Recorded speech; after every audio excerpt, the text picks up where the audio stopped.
Ahok ngapain selain ngebacot, omon-omon, marah-marah, maki-maki bapak-bapak?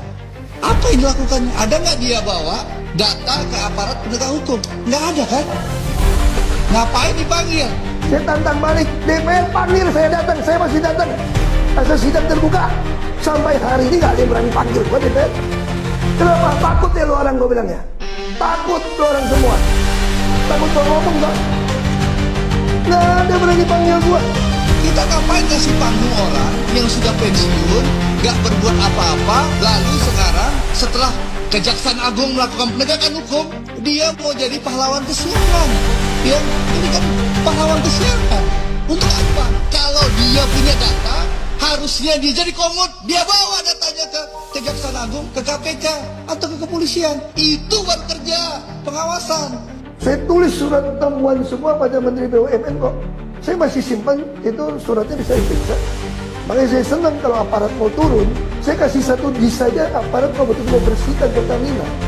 Karena bisa bersihkan, bisa tahu uangnya kemana. Lalu apalagi? Kalau sekarang setelah Jaksa Agung di era Prabowo melakukan penangkapan, lalu dia ngebacot. Oh, kalau saya punya aja bro, selama ini. Pertamina masih ekspor minyak mentah $100 per barrel. Tidak pernah capai keuntungan $2 miliar. Saya masuk di tengah COVID dan optimalisasi saja dengan tekan biaya itu bisa dapat $2,2 miliar. Terakhir saya tinggalkan dapat $4,77 miliar. Artinya apa? Boros banget.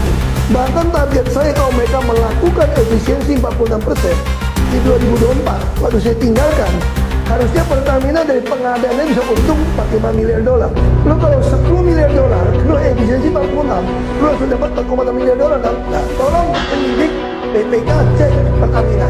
Ramai-ramai cek laporan Pertamina. Keuntungan 2024 itu berapa? Bahwa pada ketika Pak menjadi komisaris utama Pertamina, Pertamina mencetak laba bersih terbesar dalam sejarah Pertamina itu sendiri. Pada tahun 2022 itu sudah $3,8 miliar laba bersih. Tahun 2023 itu luar biasa, sampai $4,4 miliar atau 70 triliun, 14 triliun diserahkan kepada negara. Tapi kita melihat tahun 2024 Pak Ahok itu mundur pada awal tahun 2024, laba bersih 2004 Pertamina itu hanya $2,6 miliar. Nah, pertanyaannya adalah ini orang yang sudah berusaha baik-baik membersihkan, mengelola Pertamina dan sebagainya, kemudian melaporkan kasus-kasus pelanggaran yang kita tahu semuanya, kok tiba-tiba sekarang menjadi sasaran ketika kasus korupsi ini dibongkar? Ini kan orang sudah pensiun.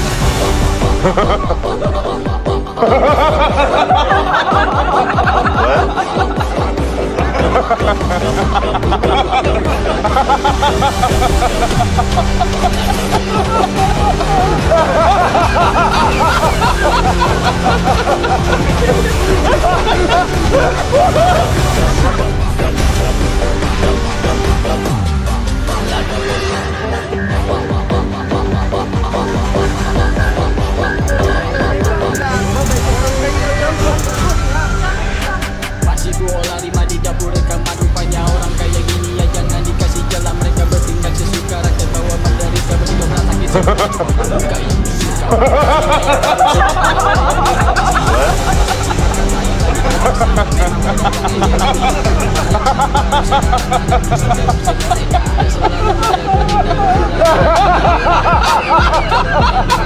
Mas Anta, Mas Lydia, coba ganti dengan tai. Lagi-lagi kita yang rugi, ayo kidding me. Pray for Indonesia juga sedang kenapa, bencana alam juga sedang melanda di mana-mana. Bencana alam, bencana moral, bencana keadilan, semoga Indonesia bisa lekas disembuhkan. Sekali lagi aku peringatkan para pemimpin Indonesia sekarang, tolonglah cepat benahi, kita punya kekacauan, seluruh kita hancur berantakan dan terurai. Sekali lagi aku peringatkan